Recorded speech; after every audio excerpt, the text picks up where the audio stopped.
سمه. قال سميته عباسا. قالت كنه. قال كنيته بأبي الفضل. قالت لقبه. فقال لقبته بساق العطاشة. هنا زينب سألت قالت أبا أو يكبر أخي العباس ويمتهن السقاء، يكون سقاي؟ قال لها لا، لكن يكون ساقي عطاشة كربلاء. وفعلا ساقي عطاشة كربلاء. اللي كان يجيب الماء لعيال الحسين هو العباس.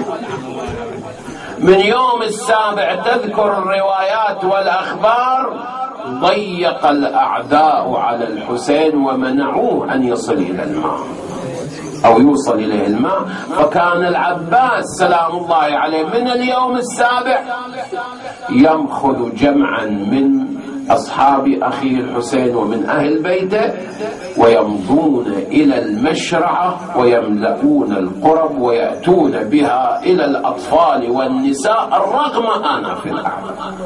استمر هذا الأمر يوم سابع، يوم ثامن حضر الماء أيضا العباس، يوم تاسع جاب الماء، يوم عاشر لما نفذ الماء بعد وكانت دارت الحرب طبعا واشتد القتال ونفذ الماء من جميع أخبية الحسين واشتد العطش بأطفال الحسين وحرمه، وصار النسوان والأطفال كلهم يجون إلى خيمة زينب. كل واحدة تجي تقول لها أنا عطشانة عمي، تروح تاخذها تمر على خيمة ثانية وإلى نفس الشيء ما بها ماي، كلهم يطلعون إياها جيش نساء. وإذا بالرباب أقبلت تحمل عبد الله الرضيع. قالت لا مولاتي زينب خذوا ولدكم فقد اشتد به العطش وجف لبن صدري وليس جرعة ماء اسقي. حملة زينب المن تروح لها، اجت الى ابو فاضل دخلت عليه خيمته قالت له اخي ابا الفاضل اطلب لنا الماء. فهؤلاء الأطفال يكادون يموتون، صرخوا عماه العطش العطش قتلنا. فلم يطق صبرا، أقبل إلى أخيه الحسين وقف عند قائلا سيدي أبا عبد الله ائذن لي فقد ضاق صدري وقل تجلدي وأريد أن أنتقم من هؤلاء الأعداء. نظر إليه الحسين ودموع جارية وهو يقول أخي عباس أنت كبش كتيبتي وعماد قومي إذا غدوت يؤول جمعنا إلى الشتات وتنبعث عمارتنا إلى الخراب. نزل عباس يتمرضع بالحسين يحب يده وجدم رجليه والعين المدامع تسايل على الخدين. لما حن حسين وجذب والنوت حسر لما حن حسين وجذب والنوت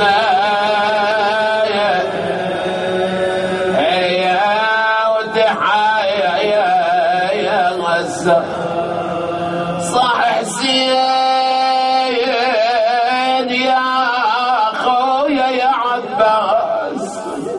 هي نور العين يا تاجي على الراس يا خويا انت الدرع والسيف والطاس. ايه والله يا خويا انت الدرع والسيف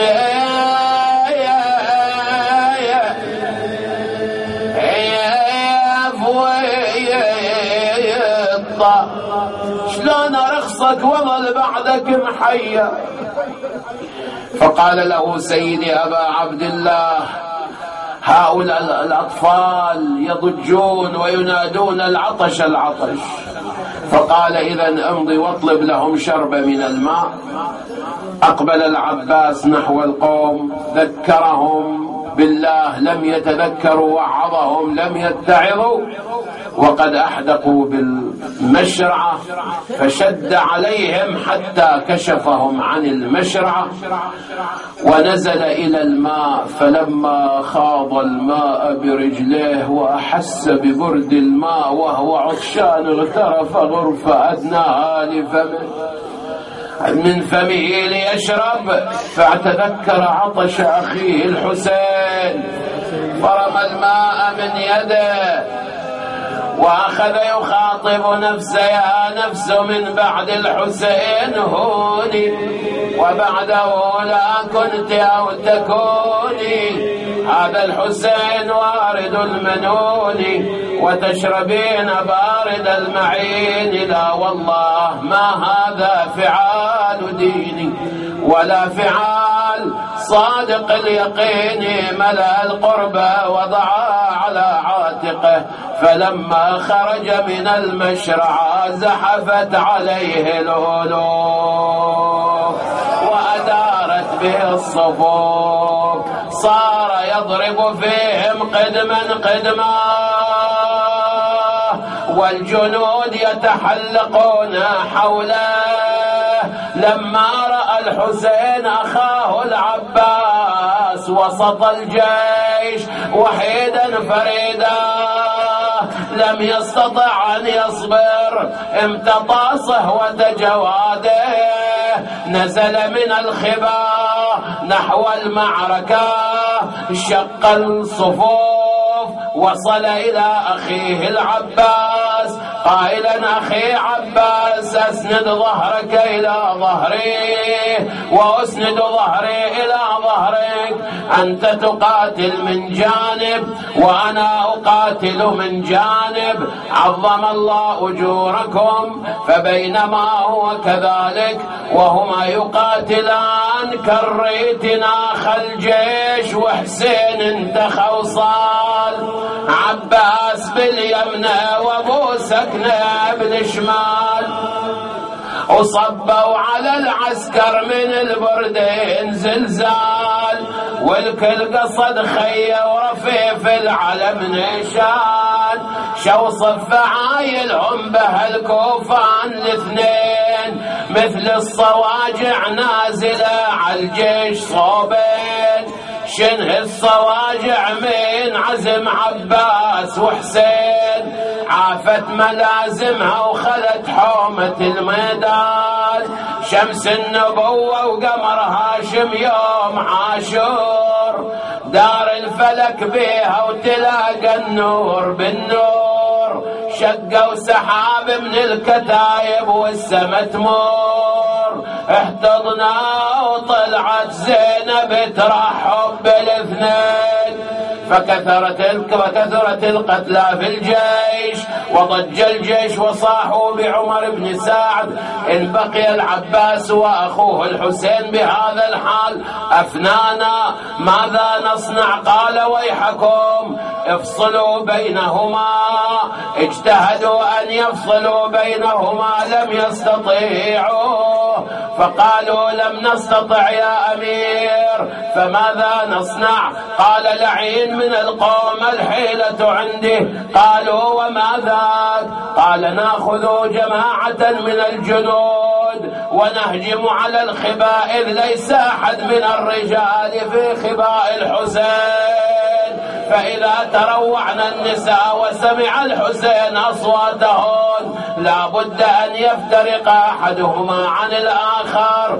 فهجموا على تلك الأخبية، فخرجنا النساء صارخات: يا حسين أدركنا يا أبا عبد الله، فأبصر الحسين النساء وسمع أصواتهن. قال لأخيه العباس: أخيه قد فعلها القوم ولا بد أن نفترق، فأمضي أحمي عيالات أبي.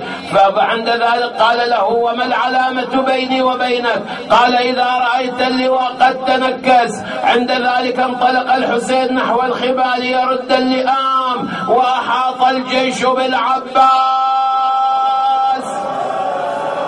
فصار يقاتلهم قتال المستميتين، يضرب بسيف يمينا وشمالا، حتى كمن له ملعون ضربه بالسيف على شماله،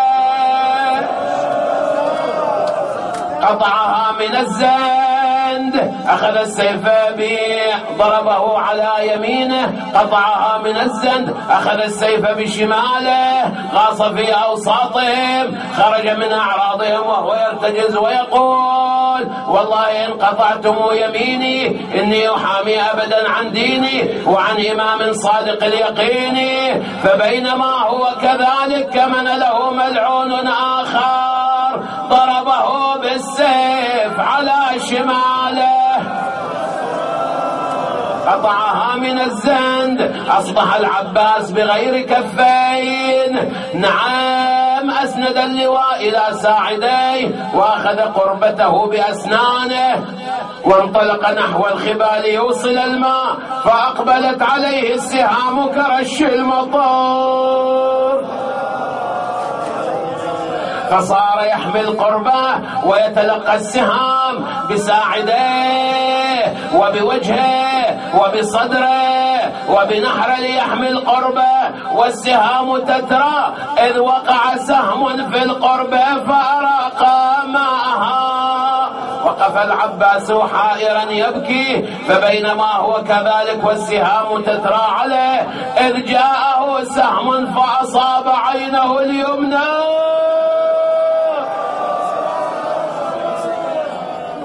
وثبت السهم إلى باطن عينيه. حاول العباس انتزاع السهم بساعده لم يستطع. تقول الرواية: فانحنى وأخرج رجليه من الركاب لينتزع السهم بركبته، بينما العباس منحني يعالج انتزاع السهم. شد عليه ابن الطفيل من ورائه بعمد من حديد فضربه على هامته،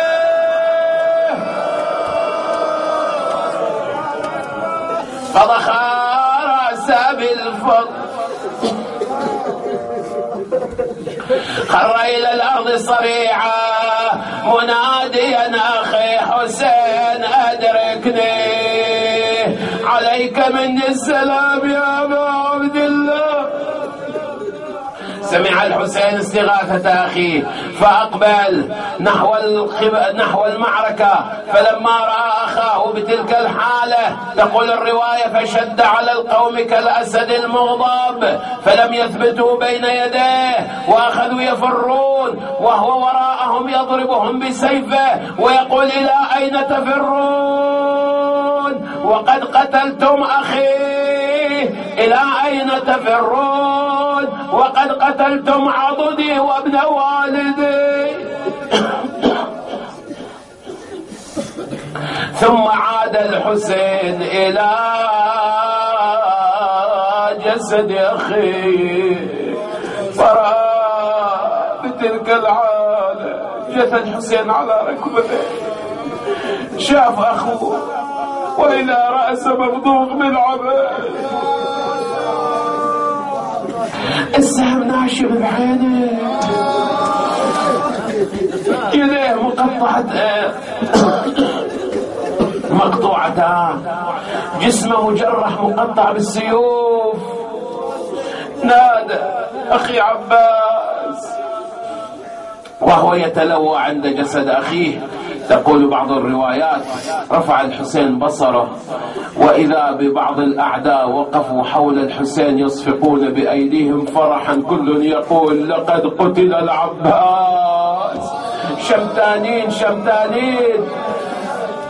فأهم الحسين أن ينهض إليهم فأراد أن يقوم وإذا به لم يقوى أن ينهض. الحسين البطل نعم وضع قائم سيفه، اتكى على قائم سيفه، فلما حاول أن ينهض سقط مرة أخرى، فصرخ أخي عباس لقد انكسر ظهري وشمت بي عدو.